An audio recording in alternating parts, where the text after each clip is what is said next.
I think that the startup form is one of the most incredible ways to make positive change on the planet.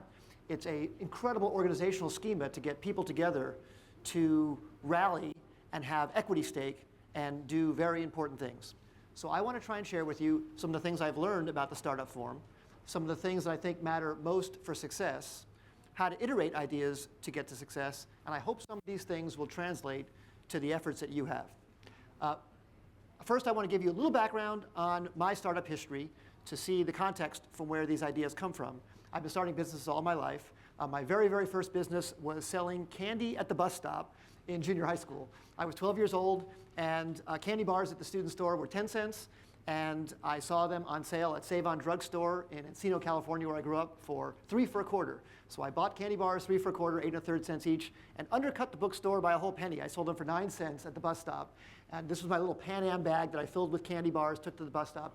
And over the 3 years of junior high school, I made a whopping $400 of profit selling candy bars at 2/3 of a cent markup. But it taught me a lot. It taught me a lot about what kind of candy bars people liked, listening to the customer, figuring out exactly where I could buy the candy bars cheaper.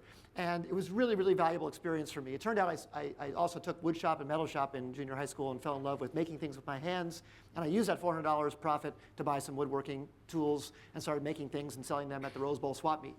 When I got to high school, my second business was started. It was 1973, and I don't know how many of you remember the Arab oil embargo. In California especially, it was hit hard. You only could buy $5 of gasoline per day on odd and even number of days based on elasticity of your license plate. So there were long lines of cars lined up outside all the gas stations in Studio City. And I thought there's got to be some way to solve this problem of this energy crisis. And of course, being 15 years old and just having taken trigonometry, I thought I could use my math skills from how to make parabolas to try and make solar energy concentrators, things like that. So I started making some, and I was not solving the energy crisis, but I was reading Popular Science magazine. I took out a little ad in the back of Popular Science magazine. I remember having to get my mother to write a check for me, a $39 check for this little classified ad. And I sold plans and kits in the back of Popular Science magazine, where I would go duplicate those plans at Kinko's and sell them for $4. So it cost me probably 40 cents. I'd sell them for $4. And that was my first taste. It was a very powerful taste of intellectual property. Now I wasn't selling candy bars for 2/3 of a cent markup. I was selling ideas from my head for 90% markup. It was very, very intoxicating. And I sold about 10,000 plans over the next few years in high school at $4 each, and it helped me pay my way through college. And in fact, I went to Caltech after that, and it might have even helped me get accepted to Caltech because I wrote about that on my application. And I was very, very thrilled to go to Caltech, where I then fell in love with my third business, loudspeaker design. When I got to college, the seniors there had these incredible audio systems, which I couldn't afford, but someone said, well, you can go take classes and learn how to make those. And I took some audio engineering classes, and I started making some loudspeaker designs. Caltech actually helped me get a patent on these loudspeaker designs, and I started selling these to people on campus and off campus. And the year I graduated from Caltech, 1981, was the year the IBM PC came out. And that was a real, real big moment for me to go buy my IBM PC for $5,000 of savings at Computerland in Pasadena. And I remember that time. It had 64K of RAM and one 360K floppy drive and a monochrome screen. But it was unbelievable, the innovation that could happen now, because now you could use your intellectual property and you could do anything you wanted. It's a term I'll talk about later in my talk, what I call permissionless innovation. You didn't need to go ask anybody to do what you wanted to on this IBM PC. You could just buy one and make anything you wanted. There was no central authority limiting what you could do. And that's what's been so exciting about the innovation platform since then. So I bought this IBM PC. I started making products that work with Lotus 123. I made it CPA Plus. It was a add-in for 123 that helped me do my accounting for my business. And then I made this product that was a natural language interface for Lotus 123 that I called HAL. And then Lotus acquired the company. So I was 25 years old. Lotus acquired this company for $10 million. It was a wild, wild success for me. I'd never seen anything like that before. I never had a company get acquired, never built a business like that. And I moved to Cambridge with my brother. My brother had joined me in this company and started working for Lotus. I had signed a 1-year contract for Lotus, and I learned everything I could about the software business from Lotus. And at the end of 1 year, they renewed my contract. At the end of the second year, they renewed my contract. I stayed there for 6.5 years. I had a really, really great time at Lotus, learning everything about the software industry. And I stayed there until 1991. And in 1991, that was when my youngest son, at the time, 5 years old, now he's 28, David, started kindergarten. And I remember waving goodbye to him on the playground that very first day of school, wondering, is he going to have that amazing 4th grade teacher that I had that made me fall in love with learning? And I was worried he wasn't going to. So I wanted to make software that would help him fall in love with learning, and not just him, his whole generation, all his friends and everything, because what if he fell in love with learning, but that wasn't cool? I wanted it to be cool for him and his friends. So I started this company, Knowledge Venture, and that's where I first ran into Jeff, because I ended up working with Random House. We started making products called Knowledge Venture. We made a product called Undersea Adventure, Dinosaur Adventure, Space Adventure. We eventually made a product called Jumpstart Kindergarten. We made Jumpstart Kindergarten and a whole elementary series of products, and those took off. We ended up selling 20 million copies of those CD-ROM products, and we sold that company for $90 million in 1995. And that's when I started Idealab. I really saw the internet taking off. It was 1995. Netscape had just gone public. Netscape, ironically, went public on my birthday, August 9th in 1995. Netscape now had 30 million users. And I remember at Knowledge Venture, I wanted to contact our customers to try and learn more how to make our products better. But we didn't know who our customers were. We made our product. We sold them to a distributor. They sold them to a reseller. They sold them to a retailer. And then the retailer sold them to an end customer, and we didn't know their names. Egghead knew their names, or Walmart knew their names, or CompUSA knew their names. And sometimes they didn't even know their names because the person just buying at the counter anonymously. It was a great liberating feeling to think if you made something that worked on the internet, you could talk to your customers directly. You could hear from them directly. So I was so excited about that. And I had many, many different ideas for companies to start. And that's why I started Idealab, specifically as a technology incubator. I didn't know if it would work or not. We raised enough money to run for 1 year. We raised $3.5 million. $500,000 that I invested, $500,000 from 6 other investors. It was specifically to have a 1-year budget to run $1 million for 10 people and to do 10 $250,000 experiments. We would invest in 10 companies and see if we could make those work.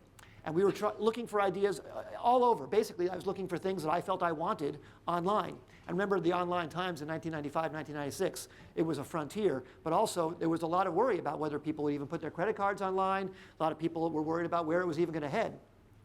And we built this facility to have shared resources for all the companies, very much like what you have here. Lots of shared resources so you can innovate and try things in different areas. And the very first few ideas I had were these. We started them, and at the end of 1 year, 5 of them had gone out of business, but 7 of them had received from some additional funding. We put in the first $250,000. We found CEOs and management teams to lead them. At the end of 1 year, we had made enough progress to get enough money raised to do a second year. At the end of the second year, a few of those companies had their first IPOs, and then we used that funding to continually fuel Idealab and make it self-sufficient since then. And since then, we've done more than 100 companies. As Jeff said, it's 125 companies now across many, many different industries, including robotics, internet companies, e-commerce companies, even solar energy companies. Anywhere we can look in the world and see where there's a big problem that technology could solve, we try and make a company around it. We're often limited by whether we can find talented people. We fail for many, many other reasons. I'm going to try and share with you some of the reasons that we failed, because we learned a lot of lessons from those failures. But across these 125 companies, we've helped the companies, among all of them, raise more than $3.5 billion. We had 45 successful IPOs and acquisitions out of that 125. We had 7 of them that reached more than $1 billion valuation. We have 30 current operating companies, so we've experienced more than 50 failures. So we learned a lot from those failures. And I'll try and share some of this experience with you. But the thing I'm most proud of, we created more than 10,000 jobs across all those companies, most of them in Pasadena, some of them now in New York and San Francisco and Los Angeles and in Santa Monica. We have some new companies that are starting in New York. We're now location agnostic, and we want to start companies wherever the talent is. So we take the ideas that we have, we put in the seed capital, and then we want to go wherever the people are. So now, across all that experience, what have I found most makes a startup successful? And I recently, actually at David Kirkpatrick's conference, I heard Peter Thiel speak, but I also read his book. He has some really, really interesting, provocative ideas about going from 0 to 1 and how much value is created when you take a new idea that's fresh and then put it in place, as compared to going from 1 to n, which is scaling up an existing idea that already works. I do agree with him. I think a huge amount of value creation goes when you see something that no one's tried before and then make it take effect. And there's no simple formula for that. And he says in his book, too, as an example, the next Bill Gates is not going to be making an operating system. The next Larry Page won't be making a search engine. The next Mark Zuckerberg won't be making a social network. The next great thing is going to be something completely new. It's going to be innovation that's fresh and completely clean. So if there's no formula for that, what can I tell you that still would be useful, since there's no formula for making that next big break? Well, I want to try and share with you what I've looked at over the years, looking back at our companies and other companies, what ends up mattering most. So I took a look at some of the standard elements that people talk about leading to success. The idea, the team, the business model, the funding, the timing. In fact, I always used to think the idea mattered the most. And I took a look at these, and I'll look at these in more detail. So these 5 areas, idea, team, business model, funding, and timing. Let me talk about each of them. So first on the idea. There's the novelty and differentiation of the idea. It's how new is it, how much of it has not been done before.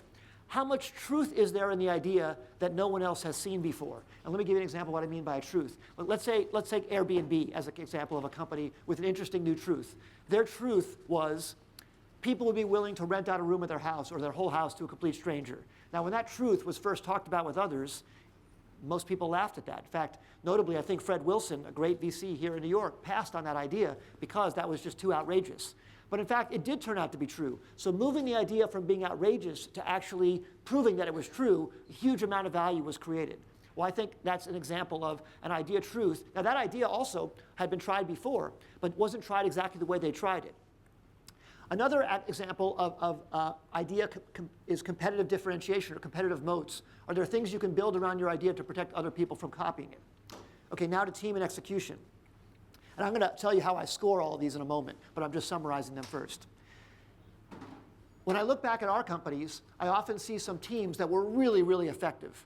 We once had a McKinsey CEO, ex-McKinsey person who was a CEO of one of our companies, and he was just very, very effective. He just really got things done. He plowed through barriers. Also, adaptability was another factor we saw in various of our teams. How much did they listen to new information? How much did they change in the light of new customer data? On the business model, some of our companies had a very clear path to profitability, very clear path to revenues. Some of them didn't. On the funding, some of our companies were able to raise a lot of money, and some of them weren't. And on timing, some companies we had were way too early, some companies were early, and some companies were too late. So I tried to assess all of these things, and what I did is I looked at 200 companies. I looked at 100 of ours and 100 of other people companies, and I took a look at 10 outliers in each set. 10 companies of ours, 5 that turned out to be wild successes, worth more than $1 billion, and 5 that we thought were going to be worth more than $1 billion, but failed. And then the same thing for 100 other companies. We looked at 10 companies in particular, 5 that turned out to be wild successes that people didn't think were going to be wild successes, and 5 that turned out to be failures, but people thought were going to be wild successes. And I came to this conclusion. Here's looking across these 10 companies from Idealab and looking across these 10 companies from outside of Idealab. I'll come back to this in a moment. And here was the summary. Timing actually mattered the most. I was completely shocked to discover this. This is completely subjective. It's my own look at companies and my own evaluation. But let me at least tell you why I came to this conclusion. Timing mattered the most. Team and execution mattered second. The idea was actually third. The thing that I used to think was the most important thing. I mean, heck, I named it Idealab because I thought it was all about ideas. I thought the idea was everything. And in fact, it wasn't the most important thing. Business model was fourth, and funding was the least of the top 5. And now let me try and explain these. So funding mattered the least, I think, because if you have a good idea, as long as you have enough money to get it out there, and if you find product market fit and find traction, you will find a way to get more money and get there, or you'll find a way to last if you have adaptability. So funding was the least important variable. It's also, in these times today, by the way, 2014 compared to 1995, 1996, or the other companies I started, when I raised money for Knowledge Venture in 1991, it was very hard to raise money. Today, funding is very, very easy to come by. There is so much money out there between angel investors and other investors. If you have an idea, funding is not the problem. To at least give your idea a try. It might be hard to get funding to scale, but that's probably if you're not achieving product market fit. Business model. The reason why business model came in second to last is because if you have traction, you can adapt a business model. You can add on a business model. Take Twitter as an example, or even Facebook. Facebook early on, people laughed at it because they thought there's no way there's going to be a business model. It's making billions of dollars of revenue now because it's got trillions of page views and so much valuable insights on its users. So business model can be added afterwards. You don't have to have a business model at first. Now, I'm not saying it doesn't help to have one. It's not saying that you shouldn't have some of that thought in mind, but I just think it's much, much lower important. Next comes the idea. If you can still come up with an idea that really resonates with customers, and in fact, if you don't, you won't succeed, but it's not the single most important thing. I think it's very valuable to try and look for things that you're very passionate about, and I'll talk more about that later because I think that's necessary for success as well. but I don't think it's the most important thing. The idea alone won't get you there. And in particular, when I look back at our own companies and other companies, sometimes the idea had been tried before and didn't work, but then it was tried again and it worked. And I was trying to figure out, was it timing or execution? And that's why I concluded timing actually mattered more. Execution matters so much more than even the idea because, and it's kind of funny that I would even be quoting Mike Tyson in an article on, talk about innovation, but Mike Tyson had a great line about fighting, which I think actually applies to this, which is everybody has a plan until you get punched in the face. And I think it is like that in business. You have this whole plan. In fact, I remember when I used to start companies, everything was about writing the perfect business plan and coming up with a business plan and having all the details and planning out 5 years and all that. And I learned what a joke that was because basically your first interaction with customers is like getting punched in the face. The customer straightens out everything and changes all your plans because they have their own ideas. You've got your idea, but they have their ideas about how to use your product or what they want. And that's why I think the team and execution adaptability matters so much because when you first get punched, you have to recoil from that punch and respond to it and listen to it and pay attention to it and then adjust your business after it. And that's why I think that's the aspect of the team that I think matters so much. But now timing. Why did I put timing first? Well, so many ideas need to be executed in their right time. I look back at companies that we had that they failed, and almost always, except for team and execution, they failed because we tried them way too early. The world wasn't ready for them yet. Or we were too late, meaning there were too many competitors already. So timing is a little bit of luck, but it's not only luck. You can actually look at the market and see if the world is ready for what you're making. And let me try and give you some advice on how to evaluate that and use that as a judgment factor in making a decision on a company. In fact, I'll go to the Airbnb example first, and I'll give some of my own examples too. The Airbnb example, many companies had made places where you could rent other people's homes before. Airbnb, the guys also made this product out of need. I don't know if you know the story about the Airbnb founders, but they were in San Francisco. They were from Rhode Island School of Design. There was a conference in town, a design conference. The city was sold out, and they decided to make some, they were broke. They made some extra money just by inflating an air mattress in their apartment and renting it out to people who couldn't get rooms who were coming in town from, I think, Rhode Island for the conference. And it was very clever. It was born out of immediate need, but the timing was incredible because it was just as the huge recession was hitting. So this idea, which might have been tried many times but didn't work, the timing was incredible because people needed extra money very badly. So people were actually willing to rent out their homes in a way they might not have been just a few years earlier or even maybe 4 years later. So timing was actually a big factor in that company's success, not only the idea. And I look back on one of our companies. We started a company called Z.com in 1999. We saw all the companies that were happening on the internet, and we thought, well, right here, we were right in Los Angeles, so we're right in Hollywood. We thought entertainment was going to move online. In fact, video form entertainment. So we started a company. We put in $250,000 called Z.com. We raised $1 million and built an entertainment team to try and make short form online video entertainment content. It was maybe a forerunner to YouTube.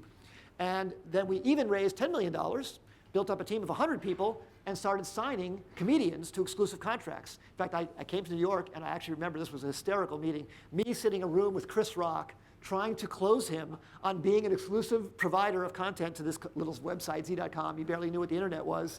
And I closed him. I gave him 5% equity and $1 million for a 5-year exclusive to everything Chris Rock did online. I signed Adam Sandler in a trailer at Descanso Gardens when he was filming a movie. We signed a whole bunch of great people. We signed 4 of our $10 million for exclusive content. We started making this content. People were downloading it and loved it. But there was only about 10% broadband penetration in 2000. To watch a video online, you had to do all this kludgy stuff to download codecs and plug in these weird things to watch video. So we had this great stuff that nobody could watch. We eventually were losing money, and in 2002, we reduced the company down to 45 people. In 2003, we reduced the company down to 11 people. Then at the end of 2003, we went out of business. And in 2004, Adobe comes out with their Flash plug-in video player, and the flip cam comes out, and everybody starts making a whole bunch of videos with their USB stick. And then 2 guys come and say, hey, we should make a website where people can share videos, since now they're easy to view. Broadband penetration had reached 40%, and then YouTube was born. I'm not saying that the YouTube guys didn't execute brilliantly. They got Sequoia's investors and raised a lot of money. They did a great, great job. But timing was incredible. We really blew that company by not sticking around until the timing was right. And we should have looked at the signals. We should have looked at the slow broadband penetration rate, slow growth, and survived until the elbow occurred in the ramp of that curve. So we could have looked more smartly at what the other signals were telling us. People loved what we were making, but they just couldn't watch it. And sometimes you can't control all the external variables in the new thing you're making, and you have to be very honest with yourself about what the rest of the world is telling you on the timing front. So that timing thing came up over and over again with the companies I looked at. And even Facebook's timing was incredible. Friendster was out before Facebook. MySpace was out before Facebook. Now, Facebook had incredible execution. I actually scored Facebook extremely high in execution because Mark Zuckerberg's incredible, and they brought in Sheryl Sandberg, but even that was later. But their execution strategy of rolling out college by college and so many things they did were beautiful execution. But their timing was really, really perfect, as was some of other companies as well. So I do think that the reason why timing is actually somewhat liberating as a competitive advantage is that is where a small entrepreneur can actually out-execute a big company. A big company is often lazy and lumbering and has inertia, and that's where an individual can time something beautifully. Obviously, they can also have a brand new idea where the idea is very powerful too, and they can be more adaptable. But the top three things, what's great about the top three things is those are the exact things that a small startup can beat a big company at. Big company has money and brand and existing customers and all that. So they have better funding. They probably already have a business model. It's the top three things that the big company is often hesitant to obviously, the innovator's dilemma, interrupt their own revenue stream, but also really listen to the market as well as a small company can. So that's actually what's liberating about starting a company against a big competitor. So why do I think the opportunity is so big? And let me give you a few more examples of things that you can do to improve your odds of success. Permissionless innovation. It's what I said about the PC industry. I didn't understand that term back then. There's a term that Mark Andreessen talks about a lot, but obviously the internet revolution that caused that. The Bitcoin revolution is causing that. I'll talk about that in a second. The mobile revolution is just incredible. So when I go, the way you can reach the whole planet now, when I started Knowledge Adventure, look at the evolution of my own personal career. So I started selling candy at the bus stop. My reach was a 3-block radius and 100 kids. Then I started selling mail order plans, and now I can reach the 250,000 subscribers of Popular Science Magazine or Scientific American Magazine. Then I worked in the packaged goods software industry, and then I can reach the people who would walk into software stores. And then I was intoxicated by the 30 million Netscape users that were all over the world. There was 50 million internet users in 1995. 30 million of them were on Netscape. So 60% of the entire addressable audience was using this one browser. And if you made a product that worked on that browser, you could talk to those people. And now with the mobile revolution, there's 2 billion people connected with a smartphone. With 1 billion new smartphones being sold in the next year, there'll be 4 billion in 2 years. More than half the planet will be connected with an always-on supercomputer in their pocket in 2 years. So it's just incredible that you can talk to all those. So with just 2 billion today, compared to the 50 million internet users when I started Idealab, it's 40x the market, 40x. So it doesn't mean that you can, all those people will be your customers. You have to come up with something clever and innovative to reach them.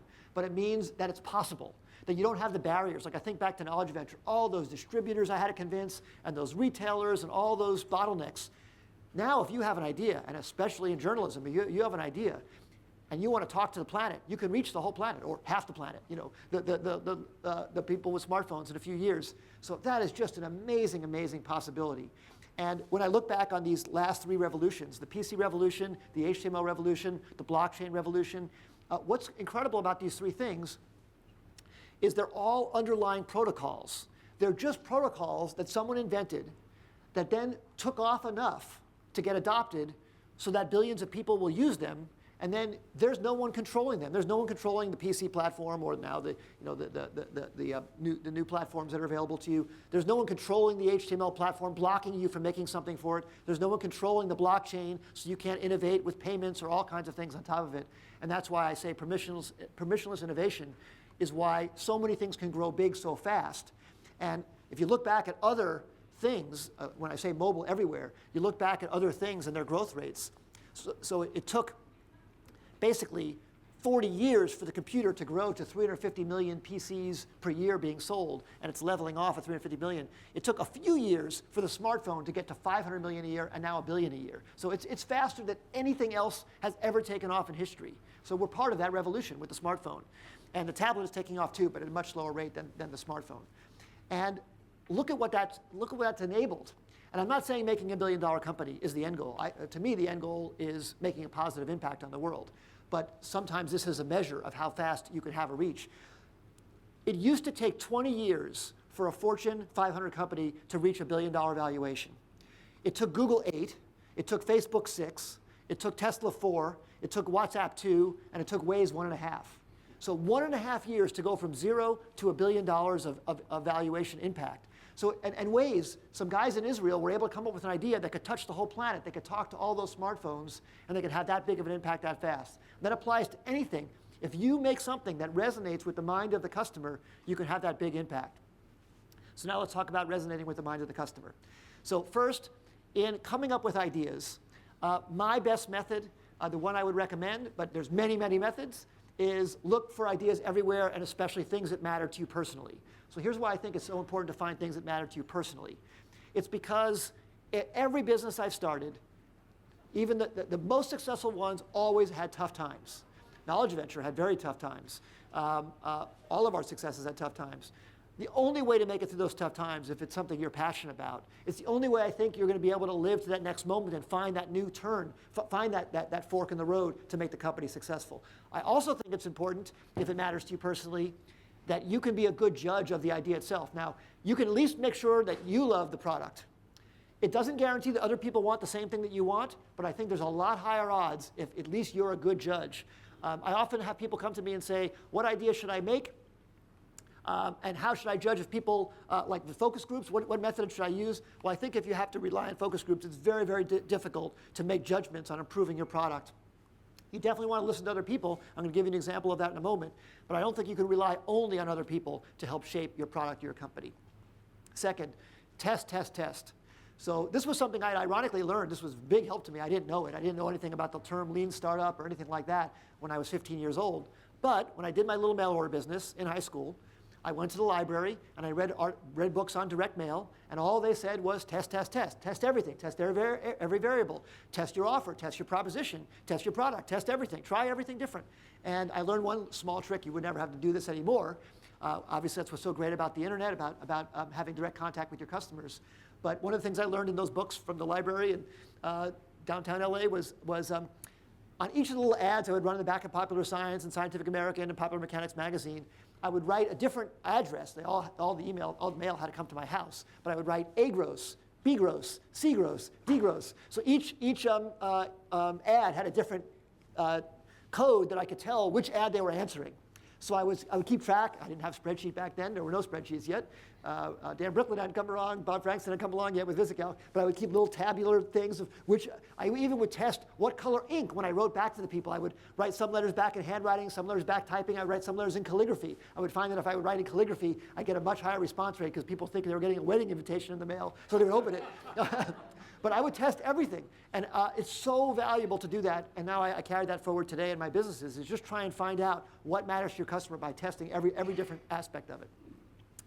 And Cars Direct was a perfect example of that. This was one of our companies that was a very big success. We started in 1998, and it has a classic testing story of I had gone down to buy a new car in Glendale Auto Mall near where I live.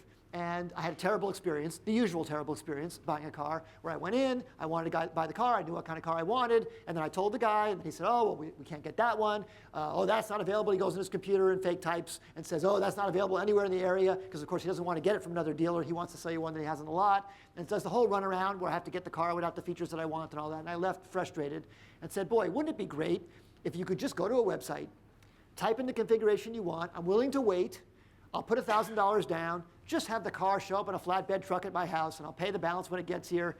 And I don't even care if I pay a little bit over invoice. I don't need the absolute best deal. I'd like a good deal, but I'm willing to wait. So they can make a profit on me because they don't have to worry about holding the car in the lot anymore. Well, I wanted that. I didn't know if anybody else wanted that. And we wanted to find out if that was a worthwhile business. And we ran it by other people. A lot of people said, no, I wouldn't do that. No, I need to test drive it. I said, well, I think there's some people who don't need to test drive it. They know what kind of car they want. They've ridden in the car before. Someone else had the car, whatever. Let's just find out. Well, how can we find out easily? So we formed a company called Cars Direct. We were going to test this in only 90 days. Rather than capitalizing with the whole $250,000, we just capitalized with $50,000 just to try the test. And we would invest the whole $250,000 if the test worked. If the test didn't work, we would stop, but nobody would lose. We'd only lose $50,000. That'd be the maximum of this test. So we hired a person to come run the test for us, and he was going to become CEO if we decided to go forward. He wasn't going to lose his job if the test didn't go forward. He was just going to work on some other project with us. So that was important. So there was no worry about him biasing the test or anything like that. He started working on it, and he started working on building out the website. And after about 20, 30 days, I met with him, and he said, well, I'm working on the website. I'm also talking to suppliers. I have a meeting with Ford, a meeting with Honda. I said, what are you talking to Ford and Honda for? He said, well, I got to be able to get the cars. He said, we're not going to actually have a relationship with the companies. We're just going to go down to the Monrovia Auto Mall and buy a car at retail and sell it at a loss to the customer. We'll lose $1,500 in the car, but we just need to find out if people want to do this. Okay, I'll stop talking to them. So then 30 days later, I met with them. Okay, now I'm working on the configurator where people can choose the drop-downs and choose their options in their car. It's a lot of work because I have to make sure all the options match up. Some options are not possible, like you can't get the seat heaters. Don't worry about that. Just let the person type in what they want. We're going to have a person in the back, sort of like a Wizard of Oz, who's just going to be behind the curtain and just take the printout and just go down and buy that. If the car's not possible, write the person back. We'll tell them that's not a possible car. Stop building a configurator, which is a lot of work, and we don't even need that. So I kept on having to try to convince them, stop building things we don't need just to get the answer to this test. So like on the 80th day of this 90-day period, I said, just put the site live and let's just see what happens. So I remember on a Thursday, he put the site live. And I came in the next morning. I said, what happened? Did anything happen? And he says, yeah, we sold 4 cars. I said, hurry up and turn the site off because we were losing $1,500 on each car. And I said, but it worked. People put $1,000 in for a car, sight unseen. They want the car. We'll go buy it. We'll deliver it. We'll complete the customer experience. But I think we have a yes. This is a go. I think there's a company here. And that was an example of trying to find the minimal way to just get the answer to the question, does anybody else feel like I do? Like I wanted that, but I didn't know if anybody else would. Turned out the company was very successful. We ended up making supplier relationships. We ended up building a full configurator. That took a lot of time. We raised money. Eventually the company went public and was very successful. But it was just an amazing experience to try and even convince someone, just do the simplest thing to get the answer. And then I tried to take that away as a lesson for our other companies to always try and convince people. It's almost even if you have to write a line of code to get your answer, that's too much. Try and find your answer without writing a line of code. Sometimes you have to write code, but if you can do it without that, like sometimes we make mock-ups, almost like paper mock-ups or just screenshots. We make drawings and put them on an iPhone just so they look like they're on the phone and they're actually just, you're looking at the photo album and you're flipping through pictures just to see what people think. Of course, the ultimate is when you can take a credit card from someone or actually, by the way, we didn't even run people's credit cards through. We just needed to see that they typed in the digits of a credit card because we didn't care about getting the $1,000. We cared about seeing, would they be willing to give up $1,000? Did they think they were giving up $1,000? So that's another thing. You don't even need to take the money. You just need to find out, would they have done it? So that's one thing I would say really important for ideas is really test them. And then finally, listen. This is the adaptability aspect. So the more you can learn from your customers, I think, again, that's the core thing that you can do as a small company, as an individual against a big company is out-listen them. So I'll give you the example with Knowledge Adventure. We were making this line of products, Dinosaur Adventure, Undersea Adventure, Body Adventure, Space Adventure. We did Space Adventure with Buzz Aldrin. We paid Buzz Aldrin a fee and royalties to make a product with him. We had all these great products. We were very excited.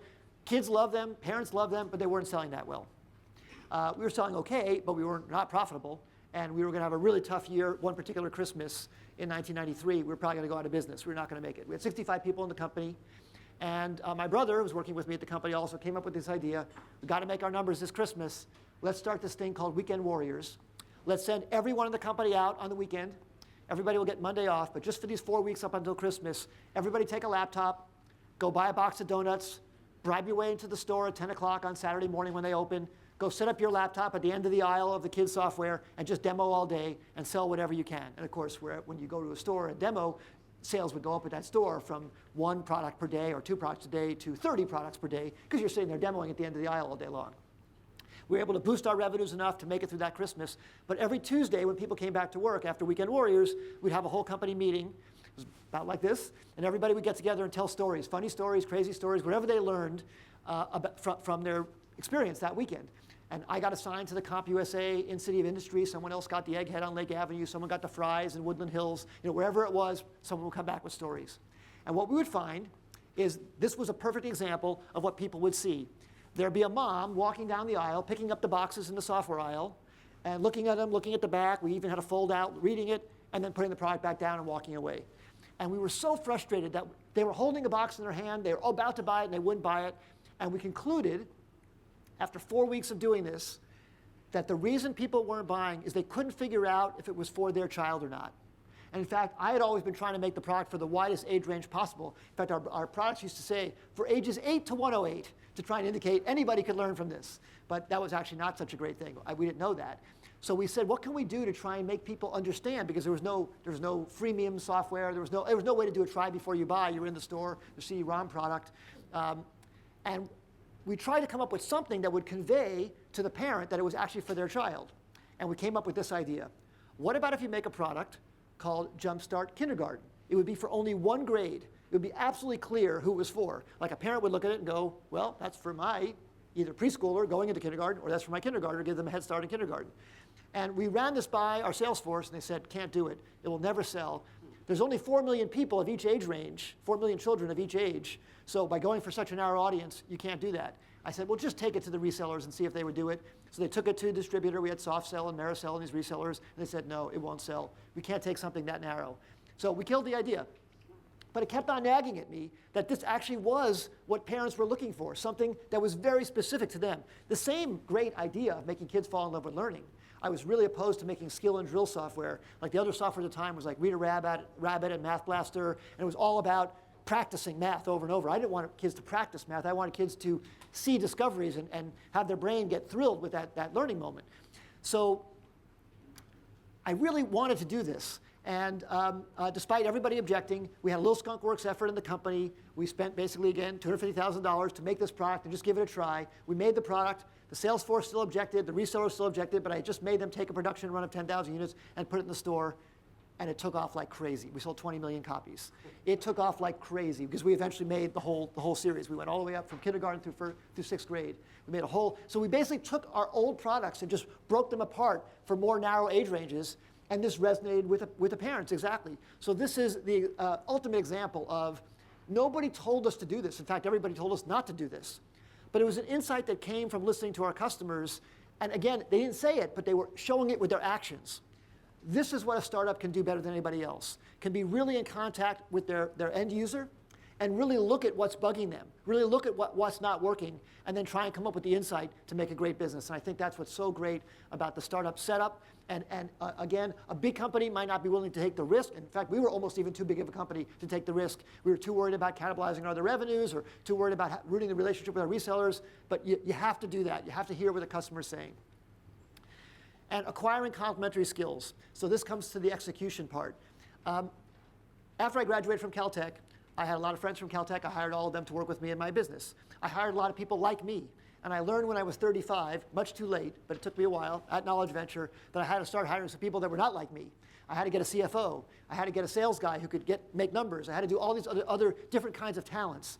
And the thing I learned was that there's, this is a caricature of different personality types. But these different personality types exist in a company, and they need to exist in harmony. So let me tell you about these different personality types and how I think that relates to helping make a startup work more successfully. So there's the entrepreneurial type. That's the person who comes up with the ideas. And that would be the exaggeration. That's my skill primarily. I have the other skills too a little bit, but that's my main one. Then there's the producer. That's the person who has to actually make things happen. Get a product out or sell it or make the trains run on time. Then there's the administrator. That's the person who has to organize everything to work like clockwork. And then there's the integrator that has to make those other people work together because those other people usually hate each other's guts because those people really come from such a different mindset. And the example I would give it would be if those 4 extreme personality types were sitting here and let's say there was a scratch on that window over there, the producer would look at the scratch and say, boy, there's a scratch in that window, we better fix that. And the administrator would say, there's a scratch on the window, we should make a form, and whenever anybody sees anything wrong, they'll fill out the form, we'll put them in order, and we'll go through them in exact order and take care of them. And the entrepreneur would look at that, I would look at that scratch and I'd say, see in that building over there, I wonder if that floor is available for rent. We could start a new business right across there. Wouldn't even see the scratch, would be looking at the horizon, not worrying about the present. And then the integrator would look and say, I wonder what those 3 people are thinking. Again, the exact opposite, not even looking at the scratch, just worrying about the other people. And I never knew that there were these other, people could think the other way, because I think so much like the entrepreneur and like the producer. The administrator in me, there's no administrator in me. And I've learned how to be a little bit of an integrator to try and think about how other people are feeling. But getting a company with all of these in balance is very crucial. And no one person can be in perfect harmony in all those. It'd be schizophrenic. So getting other people who you have mutual trust and respect for, who have those other skills, is crucial. And why it's crucial is the entrepreneur can start the company. In fact, the entrepreneur has to be there at the beginning of the company to get the thing started. But eventually, if the entrepreneur can't make anything or do anything, the company will fail. And then if it brings some P skill into the company, then it can go a little further. But then eventually it too will implode if it can't get some administrative skill, if it can't keep things efficient. And then it gets some A in the company, and then it too will fail if those people are all at war with one another. But finally, if it gets some I in the company, it can have all of them in harmony and build a long-term successful company. And I think if you look at some of the really great companies today, they do have all those skills. It's a dysfunctional company if they don't get those things in balance. Sometimes dysfunctional companies can be successful for a while, but they won't be successful for the long term. And then last of all, we have this quote. We love this quote so much. We have it on the wall in our building. My headline for it would be "Stick with it." And it relates to every aspect of a startup. It's stick with it because the timing might not be right, like the Z.com example I gave you. If we had stuck with it a little bit longer, like if we lowered our burn rate or made it a little bit longer, we would have been successful. But also the stick with it in that you might be ridiculed. So I think every big, bold idea is a little bit ridiculed at first. So we had a company called GoTo or Overture, which invented pay-per-click advertising. That was completely ridiculed at first. Airbnb ridiculed at first. Actually, I think Facebook was ridiculed at first. Many, many great companies were ridiculed at first. If it really is a truth, it has to make it from ridicule to being self-evident. After it's ridiculed, it actually might move through a phase of being violently opposed. It starts getting opposed when it starts becoming threatening to people. Like at first it's ridiculed, nobody's worried about it. But then it actually starts being a threat, and then people start opposing it. You have to have the power to stick with something through that period of opposition till you make something actually become self-evident. If you take a new idea of yours and you take it all the way from new truth all the way to self-evident, then you truly have changed the world. And that's the most exciting thing about making a startup. That's the most exciting reason why I'm here. Hopefully some of these things will help you in something you're working on. I'll be around all day, so I'm looking forward to talking to all of you and sharing other things. I'll also be able to take questions now. But feel free to reach out to me. I'll do my best to get back to you. I'm Bill at Idealab.com. And on Twitter, I'm going around to conferences and sharing everything I learned at Bill_Gross. But first, thank you very much. You've been a great audience.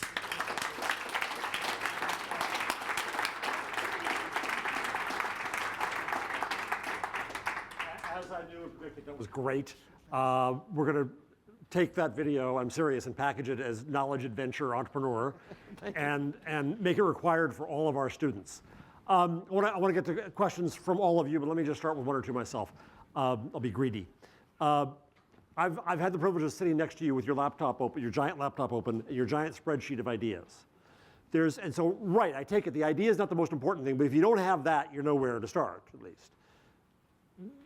What's your worldview like, the scratch on the window, about how you scour the world, when you look out in the world and we put on your, sort of Google glass, gross glass, and say, how do you look for new opportunities? What strikes you? Well, so I'm walking around all the time just saying, what don't I like about the way the world works? Ranging from traffic to airplanes to the way I consume my news to I wish that someone could have told me that piece of information. That someone should have known that I wanted to know that. And just say, how could a technology possibly solve that? A lot of times, so that anytime I see anything that bugs me, I'll just write it down in the spreadsheet. Now, just being added to the spreadsheet doesn't mean that you can make a business out of it. Sometimes there isn't a good technological solution that will be scalable. Sometimes I can't find the people to run it. The people are the bottleneck because you can't run all these things. That's why we started Idea Market, like you said. You mentioned that earlier. I didn't bring that up. So I'll get to it in a second. Yeah. I'll get to it next. Yes. I think for all of you, it's great to find something that's just personal. You wish something were a different way, and see if you can get a team together to tackle that. So it starts with personal frustration? Yeah, almost always. When you for see me. For you. It's not the only way to come up with ideas. No, but that's method one. Do you ever say, boy, I see a company doing that and I could do it better, a competitive urge? Not usually. Okay. Yeah. Every once in a while, I see a new technology that is very cool, and then I say, could that be applied somewhere else to make something else better? So a new technology will also inspire you. Yes, so I'll tell you a silly one like that, that I didn't build a company out of, but I wanted to. But a trip to New York recently, we don't have too many high rises in Pasadena. So I was, you're gonna laugh at this, but I was at a building here where when I told the security guard, you typed in what floor you wanted to go to, and it sent you to the right elevator bank. There were no labels, and it took me right to that floor. There were no buttons inside the elevator either. So I thought, boy, that's a really interesting idea to queue people up based on some foreknowledge of where they're going. You can make these elevators much more efficient. So I was thinking, what other areas in the world could you queue people up like that and take some information? I was trying to think maybe you could do it with parking. So maybe you could take a parking lot, and when you enter the parking lot, it would tell you to go to a specific space. It would save you time looking for the space, but also maybe the spaces could be designed around different size cars. So there could be a camera that sends SUVs to SUV spaces and sends smart cars to smart car spaces. Maybe you could fit more cars in the parking lot. So I was just thinking of, so every once in a while I get inspired by something where I see a new thing, and I say, where else could that be also employed? Move to our field, and the reason I ask you this is because you're not in it. Yes. And not to get too technical about it, but basically we're fucked. No, right? That's the way we look at it. No, but I don't think so at all. Okay, so that's where I want to go. Okay, so take mobile as an example. Okay. So this will be the year for all of history where the total amount of time consumed, of content consumed on mobile will exceed consumed on desktop. And more than 50% of every web page will be viewed on a mobile device. And it's going to go accelerate faster, and we're going to, as I said, 4 billion mobile devices in a few years. I think there's enormous opportunities to rethink how people consume the content, specifically on a mobile device. Everything's going to be rethought for mobile. You know, Uber is an example of a rethink for mobile. But the way we, like, the granularity of a story, the way it's displayed, the way you navigate, new ways to take into account the way the thumb is used with the phone, new ways to take into account the short time spans. I mean, so many things could be reinvented for this new medium. And it's a little bit like, remember when Edison first invented the movie camera? The first thing they did was stick the camera in the back of a theater and film a play. No cuts, no moving the camera, you know, no new kinds of continuity or anything. Well, we're still pretty much in the phase. It took 10 years before they took the camera out and started making cuts. People screamed when they saw trains coming at them and all the surprising things that happened when you move the camera around. And we're almost in that phase where it's only less than 10 years since the iPhone. And the idea that people haven't completely rethought the mobile experience yet. They're still mostly porting big screen down to small screen. Right. Right. So I think there are opportunities to completely rethink the analogy to moving the camera. Well, so my last question before I go out here is you started with relationships. And I think mobile is an important relationship machine. And when you and I have talked about this, you have a company that you were nice enough to involve me in called UberMedia. Yes. Right? About mobile as a way to get signals and to know someone's context. Yes. Does that spark any ideas of news and information and informing people? Absolutely. Well, people are using the signals of the mobile device in advertising, where you've been, where you are at that moment, how fast you're moving. You know, are you walking? Are you running? Are you jogging? Are you on the train or whatever? The kind of place you're in. You know, the fact that I'm in this location right now, that GPS could determine something about me because of what's surrounding me. There are so many things that could be tailoring content the way ads are trying to be tailored. And I think people appreciate it if the ads are a little bit more targeted, but people would really appreciate it if their content were more targeted. So I think there are huge opportunities to use this device that we carry around with us all the time now is an amazing sensor that is a story of our life like never before. Is recording a story of our life like never before. So that's got to be harnessed. All right, I'm going to get you some water. Do you want some water? No, you're fine, okay. Idea market. Yes. There's a belief that, oh my God, ideas have to be kept secret because they'll be stolen. As you point out, it's more about timing and execution and so on and so forth. You held an event in Pasadena where you gave away 10 ideas.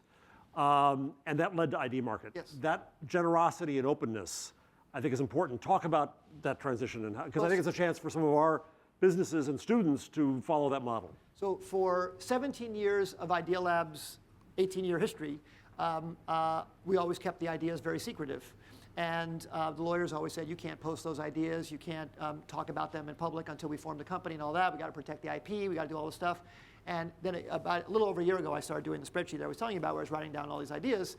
And I was realizing I have way more ideas than we can do. and some of these ideas are just going to become obsolete. I convinced the lawyers at Idealab to let me just take 10 of them. Let me just take 10 ideas, and we'll just give them away. And who cares if someone else steals them? We're not doing anything about them right now anyway. So we held an idea day. It was in January of this year, right before we went to DLD together. Right. And we invited entrepreneurs from the Los Angeles area, and I just spent 5 minutes on each idea and shared the problem statement, the thing that inspired the idea, and a possible technology way to deal with it. And then we put them on the web afterwards. So we put up these 10 ideas and said, anybody can do them, they're yours. If you'd like to do them with us, you can pitch us on it. If you don't want to work with us, that's totally fine. If you want to pitch it to us, we might invest in you if we like you, but these are free. So we got about 50 submissions from around the world. There were about 15 really good ones, and we picked 4. And we funded them. So 4 of those 10 ideas turned into companies that have since received additional financing since then. Some of the other ones might even be being done right now. I just don't know. They haven't contacted us. And one of them's here in New York. And I'm so thrilled that 10 things turned into 4, things I wouldn't have done otherwise. And now there's 50 jobs Give one created. example. One of them's called Photo Karma. One of the ideas that I had was I had a problem with a way to manage all my photos on all my different devices. And I wanted some way to reduce the photos so I could find the picture I'm looking for. When I'm having lunch with someone, I want to show a photo to them, I can't seem to find it. And that's the problem. And I had a few different ideas for ways to solve it. Well, the CEO who ended up pitching us an idea has changed the company in a different direction, as he should, because everybody has to be passionate about the idea. So we're perfectly happy letting it shift. Again, also in taking it to the market. The initial idea I had wasn't as well received, but the twist he's made was very well received. And it'll be launching in a few months, so I'll come back to you with the URL. And finally, you have Idea Market, which came out of that. Yes. So mention that for a minute. So one of the people who came to us to do the Photo Karma, a second person came to us to do the Photo Karma idea, but we had already picked someone to work with on it. I said, I don't want to make another company competitive to the one we already invested. And he said, well, let's go over your other ideas. And I went over the other 6. And he said, no, I don't like any of those. And I said, let's go over the other 1,000. And he said, well, you know what we really should do? We should take Idea Day and turn it into a company. So that became Idea Market. So Idea Market is a website where you can go to, and we post ideas up there. Other investors come and put money behind them, and entrepreneurs could come and pitch us to go take those ideas forward. And there again, we have 25 ideas now with $2.5 million behind them, and people are coming from all over the world, and that's fantastic, because now we're getting people from Cairo and from India and from London and everywhere pitching to go do the ideas, and we'll be investing in our first teams in the next few weeks. And Bill went after his friends and said, give me ideas, give me ideas. And Jeff. And so I put one of them in because there's infrastructure that I think is needed for local newspapers to get local merchants to be able to participate in online. And one of the bottlenecks I've learned is that they don't computerize their inventory. So you can't say that this item is available, this tie is available down the block unless you know that it's available. So I proposed a company for that, and you've got a team proposing now. So Jeff wrote that problem statement and a possible solution. We posted that on Idea Market. Some investors came willing to back it, and then teams from around the world applied. And I think there's a team from London who's about to win the funding to go take that forward. So it's really exciting. Questions? Yes. Steve. Oh, next, I'll get Steve, and then next. Okay. Hi. When I buy a stock and it goes up, I don't sell it because it's going up. If it goes down, I don't sell it because I'm losing money. How do you make that kill decision? How do you make the decision to cut off something you've put your blood and best thoughts into? Yeah, that's a very good question. It is the toughest decision. And I'd say we've lost the most money we've lost by extending that decision too long. Meaning, eventually, the market eventually kills it for you if it needs to be killed, but we should have killed it sooner. So how do we decide? Well, a lot of times you're doing these tests because you have a new hypothesis for something that's going to work and turn the company around. And you want those tests to be giving you new information to continue to give you hope, almost like a improving series. If the tests are giving you less and less information, like a converging series, sort of like 2 plus 1 plus a half plus a quarter plus an eighth, like you're learning less and less and less each time, you're never going to get out of the box. When you see that kind of converging series, you sort of know you're heading toward doom. But if you see enough signs of divergence where something's adding up and you got a new hope, I think that's a reason to continue. But when the signals run out and it's converging, you pretty much know the writing is on the wall and you have to listen to that. It's very hard to do though, especially because we get so attached to these. These are our ideas, and we fall in love with them, and we like the teams. we're working with the people, so it's very, very hard to do. But you have to listen to that converging series.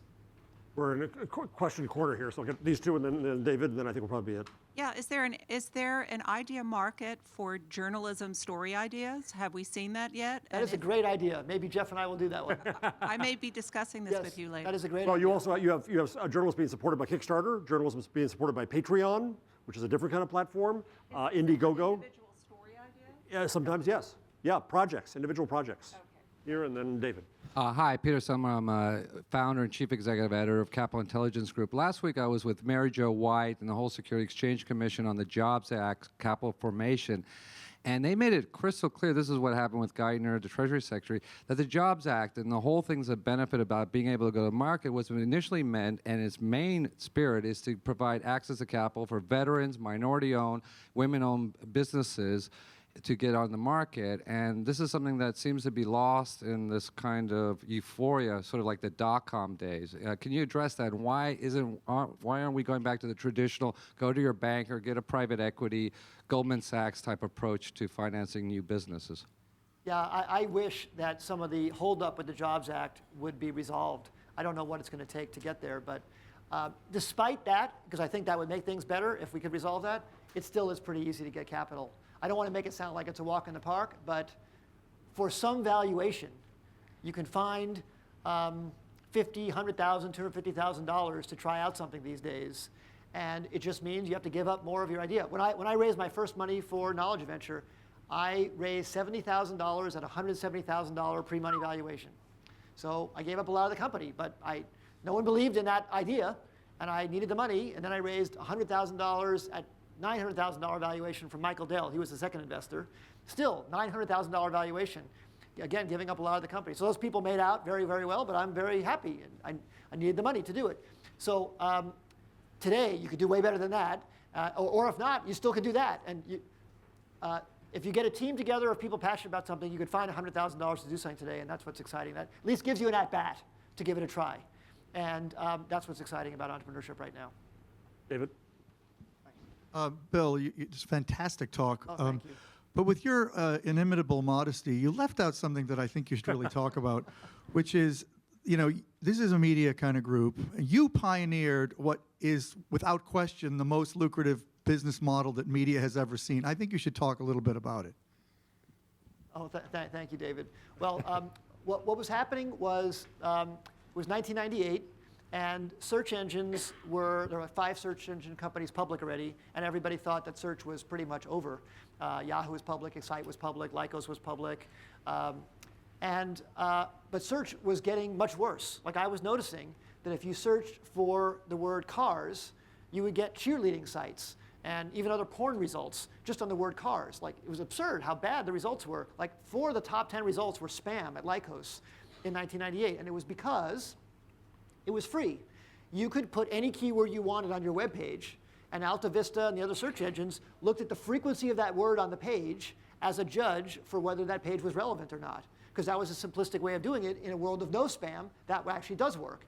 And that was the way it's ever been done in database design and other search and retrieval systems. But all of a sudden, there was this web taking off, and it was valuable to get traffic to your website, so people started spamming it. And then after they discovered that you could put keywords on the page, then people started putting white text on white background. So the word cars, cars, cars, cars, cars would be in the background, hidden, you couldn't see it, just to try and get people to get more clicks on frequent search terms. So I was trying to figure out some way to make a product that could resolve that.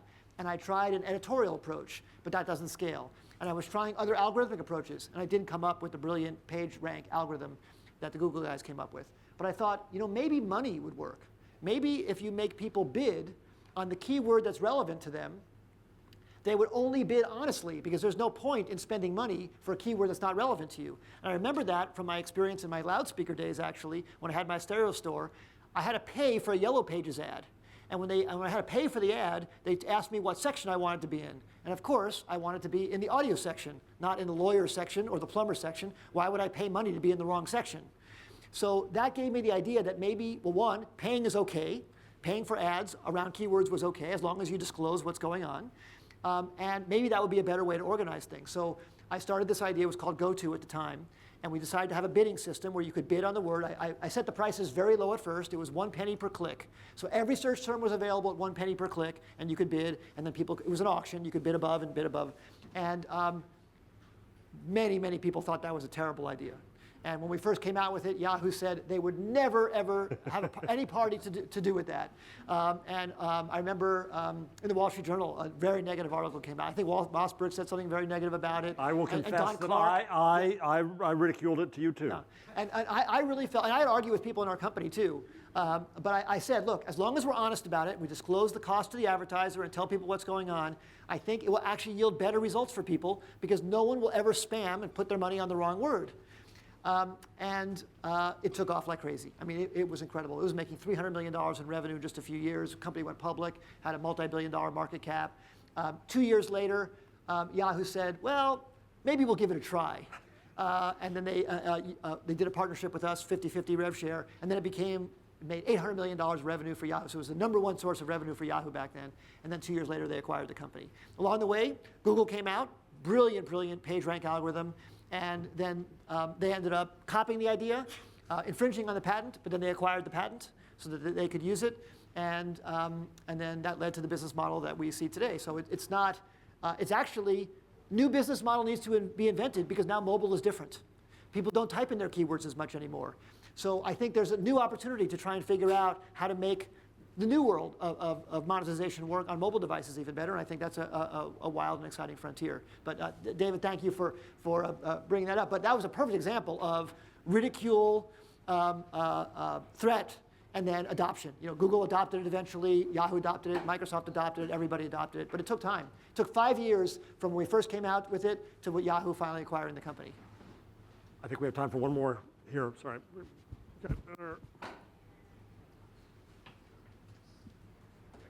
Juha Kaunisto, startup entrepreneur.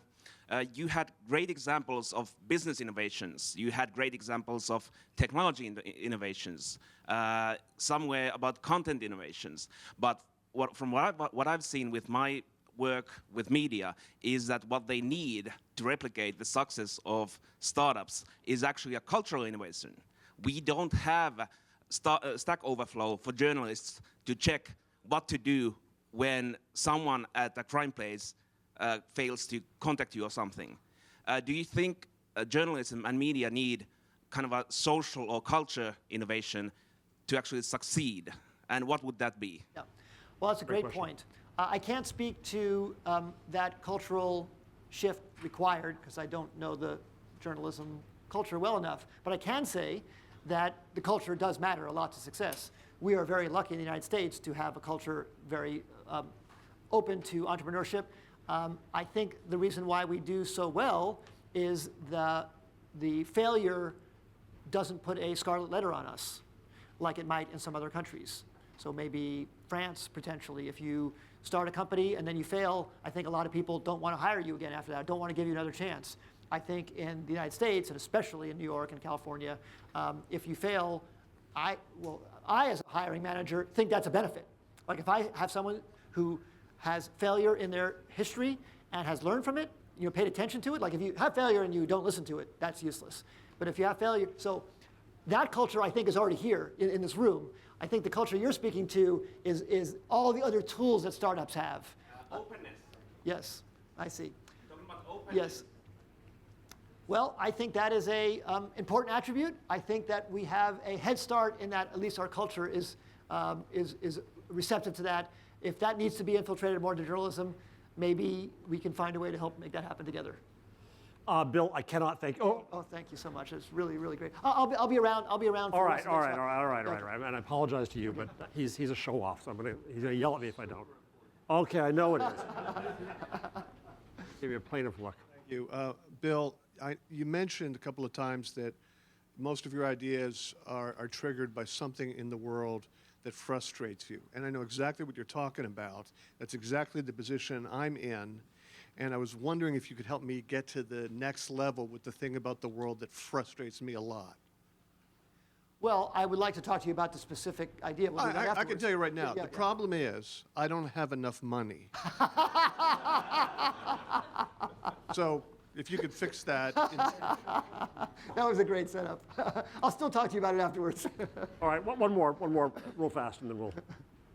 I do want to go for the punchline. Hi, Stephen Weiss.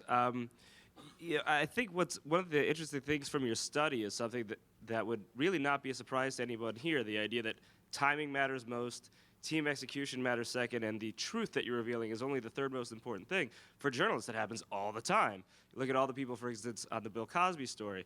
So, but when you see a culture, you have a corporate culture or an industry culture that actually really embraces the ethos that you're saying is important.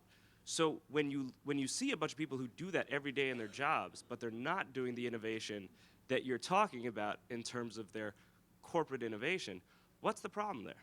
Well, I think that structure does matter, and I think that the startup structure does encourage, it actually unlocks human potential.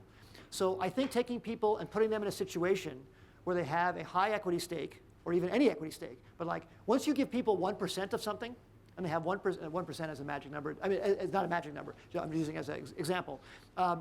When employees have a 1% stake, it's not only they think that that is maybe going to make them rich later on, it's that they are an important shareholder that has a say in how things go, and it makes them stay up at night and look for new things and look for new ways to get things done, and that causes innovation.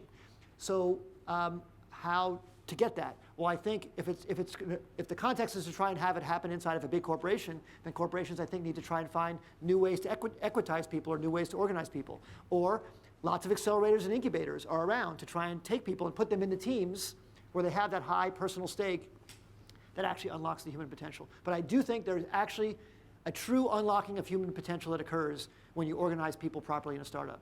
And it's hard, you can't replicate that just by telling people to do it. Like it has to, it's like what happens in a baseball team that works together really well. I mean, there's a team fact or a team of people working on a play together. There's just a camaraderie and a supporting of other people that just gets unlocked that didn't exist before. Do you have hope for old companies being able to have that, or you're in startup mode? Well, I think old companies have to create that in very innovative ways, often with skunkworks or often with new structures, phantom equity, all kinds of different things. I don't think it just will happen naturally. Like you have to work at it. All right, Bill, I cannot thank you enough. This is just great. Thank you. So.